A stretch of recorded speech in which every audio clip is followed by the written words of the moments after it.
We're going to be sticking with AMD and their Computex keynotes because they announced FSR Redstone.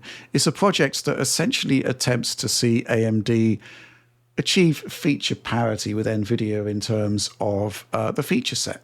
So, ray reconstruction or ray regeneration, as it's known here. Neural radiance caching, I think that's another aspect to it. FSR frame generation, AI frame generation, that's also happening. Oliver, curious about your thoughts about this, and we've got a few supporter questions that we should address on that, but let's get your take first. Yeah. I'm very interested in the FSR Redstone collection of technologies with the ray regeneration, with the neural radiance caching, and with the machine learning based frame generation. But I am a little bit skeptical, I will say, based off of some demos I've seen in person and based off of some demos that AMD has decided to show the public as well.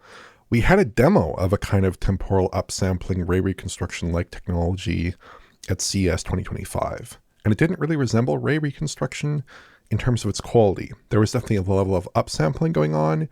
There were machine learning type artifacts, but it didn't really resolve a totally coherent image at rest. And I would say it was kind of like clearly, in my view, it was like a work in progress. It was like, they're trying to iterate on this to move towards something that's competitive with ray reconstruction, perhaps.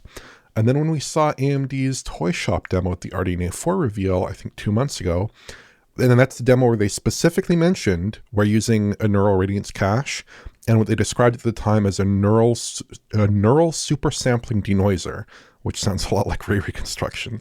The net effect of those technologies together, even in a brief demo sequence without a lot of camera movement and with somewhat static scenes, that had some of the most intense instability with ray tracing I've seen, like this side of like Steam Deck. Basically, there was a lot of specular breakup in the interior scenes with lots of metal and glass, and then there was very messy GI in the outdoor scenes, especially with foliage. And then they had a Redstone demo that was just shown in the past few days, I suppose, at Computex.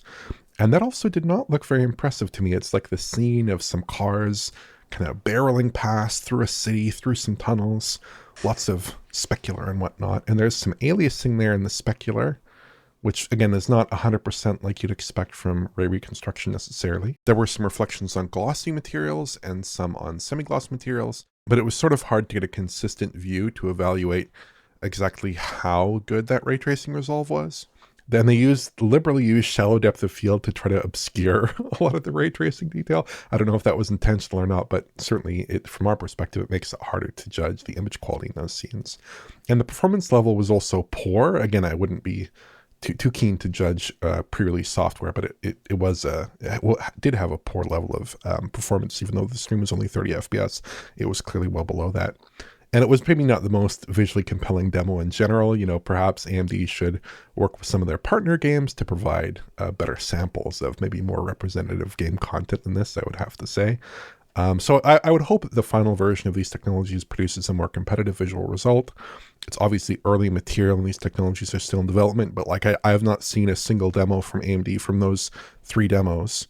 I've not seen a single demo that made me kind of react in the same way. Even the very first version of like DLSS 3.5 ray reconstruction in Cyberpunk, like the level of visual improvement there, the level of coherency, the level of lighting response, the level of sharpness and specular detail, and the cleanness in that specular detail, and the stability of the GI presentation, like all those things immediately leaped out to me. So I'd hope that this solution gets to that level, potentially in time. But at least so far, I don't think we've seen good evidence that it's at that level. Of course, they have some time to work on it, but I would love to see a demo that, even in a curated sense, showed off something that I would feel could not be done with the traditional, like, hand-tuned denoiser plus super resolution combo, right? I'd love to see a demo that really showed that off.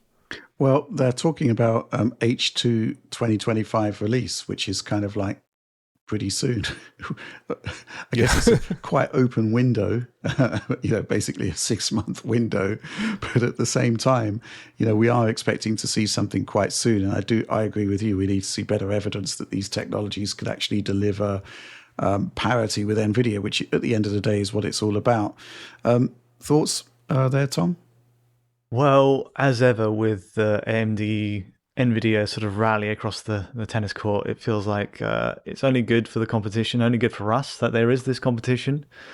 It's always been the case that one will jump up and the other will match, and the other one will, take different steps in different areas. In terms of AI upscaling tech, it does feel like it's Nvidia's advantage and has been for a little while now. And this does seem like it's funny looking at the terminology for all the technologies AMD's announced with Redstone, where it's just like a paraphrase almost of the branding of what Nvidia has, like machine learning regeneration. But yeah, I think it's good news. There was the slide that MD had on this wasn't too lengthy. It didn't go into a lot of depth in the recent presentation, but it's encouraging, and they must be pretty confident if it's a second half 2025 release. The only last point I think, and I think we've got a question on this, is about the knock-on effects for PS5 Pro and PSSR. Yeah, let's get on to that. Actually, we've got this question from Dajarko in brackets. Dan, happy half fortnight, lads.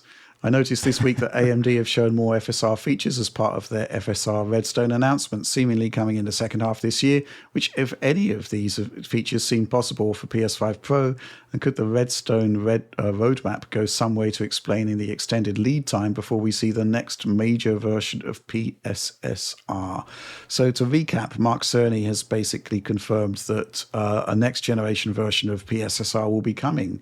And it's going to be using, it's basically going to be a refactored version of FSR4 for their particular spin on machine learning hardware.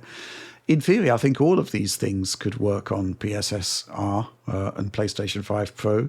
The question is the engineering effort to move it across to what is quite different hardware. The other thing that Mark Cerny was talking about in that statement, which came out around FSR4 time, is that the long-term goal is seemingly to unify hardware and software as part of Amethyst, which kind of suggests to me that the sort of route going forward is to adopt AMD machine learning solutions, which may not have been available when PlayStation 5 Pro was being developed. In theory, it could all happen, but if it's going to take a year to get FSR4 to work on the PlayStation 5 Pro, then you've got to wonder whether they're just going to bank these other features for PlayStation 6. Not sure what you think about that, Oliver. I think you're completely on the money there. I would suspect it's probably going to go through that kind of process there that you described. I think that like some of this technology could probably be adapted for PS5 Pro. Potentially, but of course, this technology is designed for RDNA 4, and one big difference between RDNA 4 and PS5 Pro is the RDNA 4 has a lot more on-die cache, has infinity cache, has lots of L2, has a lot of cache there, obviously terminating in that infinity cache. Then, of course, the machine learning acceleration in RDNA 4 is completely different, whereas the PlayStation 5 Pro has its own modified kind of custom machine learning architecture, which uses the WGPs in a kind of takeover mode to process models like PSSR. And I would ultimately suspect, like, if Sony is moving more towards this AMD RDNA machine learning acceleration, different kinds of design goals there, I'd expect that maybe they would be moving towards refactoring these technologies or considering these technologies for PS6, and maybe leaving PS5 Pro stuck with like a modified version of FSR4 that actually runs on the hardware in a reasonable format without like suffering major performance losses. In terms of technologies here that might be appropriate for PS5 Pro, though, I would think that maybe machine learning based frame generation could be something they'd be interested in, just because that's something that Mark Cerny brought up multiple times to me as like his first example of another kind of technology they'd be interested in pursuing as part of their exploration of technologies on PlayStation 5 Pro. And maybe there's some stuff that goes down the path of a hypothetical, next generation PlayStation console that is more in alignment with AMD's priorities there, or at least that they're willing to put the engineering time towards adapting AMD's technologies through Project Amethyst towards that console. Yeah, a final point here from supporter Spodlude, who's asking a question which actually aligns with Some of my concerns. Hey, Team DF, regular commenter on and owner of a 9070 XT here. I see you're looking at 9060 series this week. AMD desperately needs to iron out a few issues. Number one, FSR4 has to be whitelisted in the driver. Frustrating if a game supports FSR 3.1, but AMD hasn't given it the thumbs up yet. Number two, Game Pass games are still terrible at being seen by Adrenaline, so even if the game supports it, you can count on the Game Pass version not supporting it. Number three, the number of new releases supporting FSR4 is pitiful. They desperately need to do more to improve uptake here. Thoughts, gents? I mean, going back to the whole Redstone scenario, which is effectively feature parity with Nvidia, it doesn't matter if the support isn't there. And FSR support, kind of hoping for better there. FSR3 frame generation support, again, I was kind of hoping for much more game take-up than what we've had.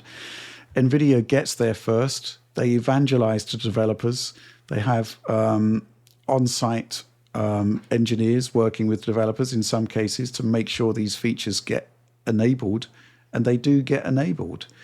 So there's a big battle facing AMD here, first of all in catching up with Nvidia, secondly in making sure that those games actually support the same features. We kind of got there with FSR2, but then, obviously with FSR4 coming along, we're kind of back to square one. That's a concern of mine. Secondly, Nvidia aren't just going to sit still. They're just going to continue to iterate, improve, come up with new machine learning based technologies. If my other concern obviously with AMD is that they're going to be in a constant state of catching up. Obviously we saw at the Computex presentation another demo which shows these features in effect. But meanwhile, we've got a range of AAA games coming out which have Nvidia support for those features, those exact features. Which side would you rather be on? I mean, that's the challenge facing AMD. And yeah, I think they've done an excellent job, certainly with RDNA 4 from the hardware perspective. And as I said, I'm really looking forward to seeing the 9060 XT. It could be disruptive in that budget level market. But the support for these features really is key. And I think there's a lot of work to be done there.